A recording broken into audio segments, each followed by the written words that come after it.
Offences की जो दुश्मन से रिलेटेड है और जिन पर सजाए मौत हो सकती है, तो वो है अबेंडमेंट और डिलीवरेंस ऑफ ड्यूटी। ये अपराध उस व्यक्ति के लिए सख्त सजा का कारण है जो अपनी जिम्मेदारी में आए किसी भी गैरिसन, फोर्ट्रेस, पोस्ट, जगह या गार्ड को शर्मनाक तौर पर त्यागते हैं और छोड़ते हैं। अगर कोई व्यक्ति इस तरह के कार्यों को करने के लिए बल का इस्तेमाल करता है या किसी अधिकारी को ऐसा करने के लिए विवश करता है, तो ये एक सजा योग्य अपराध है। यानी अपनी चार्ज के अंडर आने वाले गैरिसन, फोर्ट्रेस, पोस्ट या जगह को बिना ऑर्डर मिले छोड़कर चले जाना या ऐसा करने के लिए अपने साथी या सीनियर को मजबूर करना अपराध है। बिना ऑर्डर मिले कोई भी सोल्जर या ऑफिसर अपनी पोस्ट को छोड़कर नहीं जा सकता है, फिर भले ही सामने दुश्मन की पूरी सेना क्यों न खड़ी हो। Compelling others to abstain from action, जानबूझकर किसी मिलिट्री पर्सन को दुश्मन के खिलाफ एक्शन करने से रोकना या उन्हें कमजोर करने के लिए जानबूझकर किसी तरह का साधन का इस्तेमाल करना एक और अपराध है। इसमें दूसरों पर नकारात्मक प्रभाव डालना भी शामिल है। यानी अगर आप दुश्मन के खिलाफ किसी भी ऑफिसर, जेसीओ या अदर रैंक पर्सनल को एक्शन लेने से रोकते हो, उसको इन्फ्लुएंस करते हो, तो ये एक सीरियस ऑफेंस है।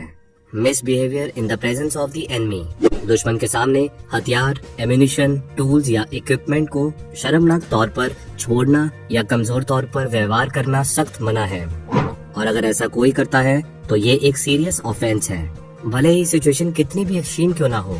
अगर आप दुश्मन के सामने कमजोर व्यवहार व्यक्त करते हो, अपने हथियार उनके सामने डाल देते हो या अपने एम्यूनिशन, टूल्स या इक्विपमेंट्स को छोड़ के भाग जाते हो, तो ऐसा करने के लिए आपको सख्त सजा दी जाएगी। सरेंडर करना या पोस्ट से पीछे हटना, ये एक्सट्रीम केस है जिसके लिए आपको ऊपर से ऑर्डर दिए जाते हैं। बिना ऑर्डर मिले ऐसा करने पर आपको आर्मी नियम के तहत सजा मिलना तय है।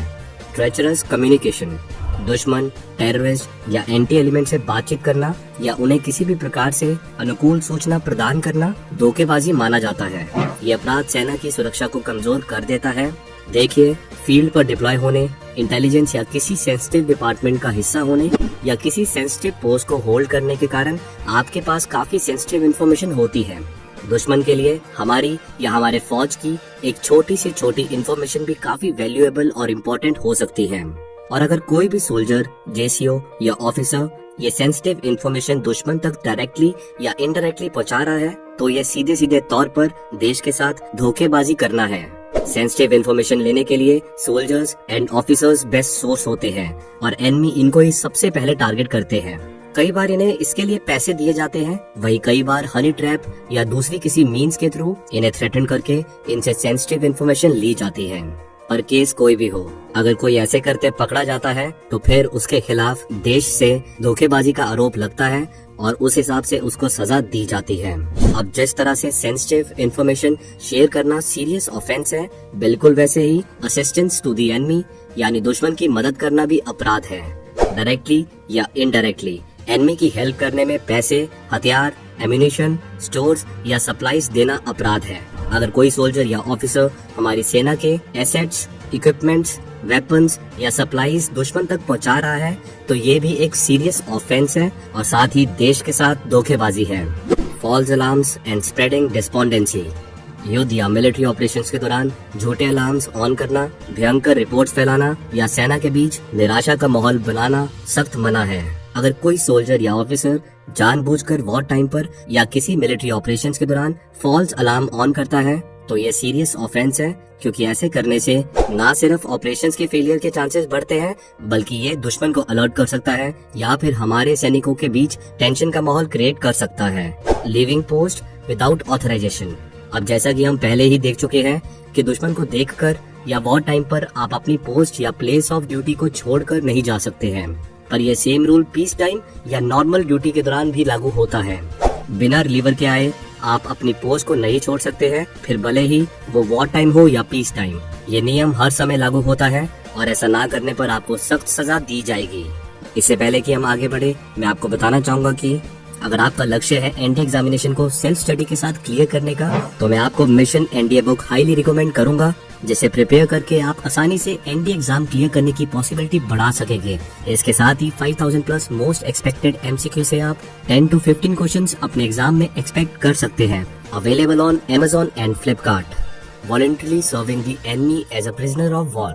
वॉर के दौरान बंदी बनने के बाद दुश्मन की सेवा या मदद करने की कोशिश करना एक गंभीर अपराध है।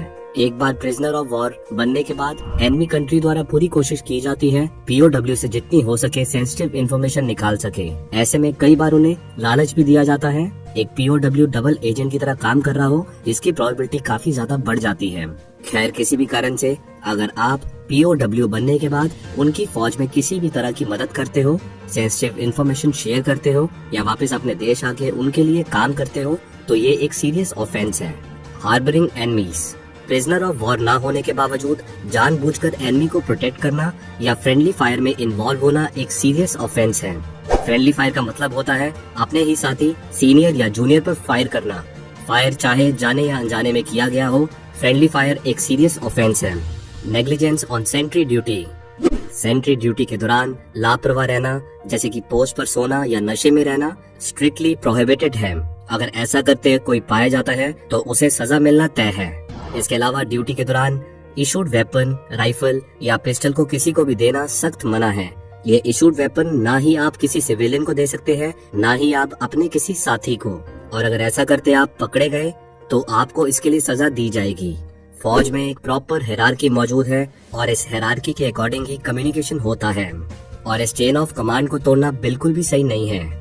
अगर आपके रिपोर्टिंग ऑफिसर आपकी बात या आपकी प्रॉब्लम को एड्रेस नहीं कर पा रहे हैं तो आप उसके सीनियर ऑफिसर के पास जा सकते हैं। सिमिलरली, अगर कोई ऑर्डर या इंफॉर्मेशन पास ऑन करनी है तो ये चेन ऑफ कमांड को फॉलो करते हुए ही पास ऑन की जाती है। इसके अलावा कुछ और ऐसे ऑफेंस हैं जो उतने सीरियस नहीं हैं पर फौज के डेकोरम पर जरूर इम्पैक्ट डालते हैं, जैसे अपने हाथ पॉकेट्स में रखना, ऑफिसर या सीनियर को पास करते टाइम उन्हें सैल्यूट ना करना, लो वेस्ट पर पैंट पहनना, अपने मेडल्स या बैजेस को प्रॉपरली ना पहनना, बिना आयरन के अपनी यूनिफॉर्म पहनना, एक्सेट्रा।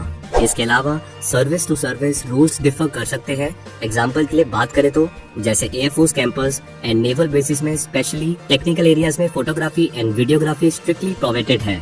वही army officers and soldiers rifles and tanks की फोटो क्लिक कर सकते हैं। तो ये थे इंडियन आर्मी द्वारा फॉलो किए जाने वाले वो सभी ऑफेंसेस जो कि दुश्मन से रिलेटेड है और जिन पर सजाए मौत हो सकती है। लाइक करें हमारी वीडियो को और हमेशा की तरह हमारी वीडियो को शेयर करते रहे। मिलते हैं अगली वीडियो में।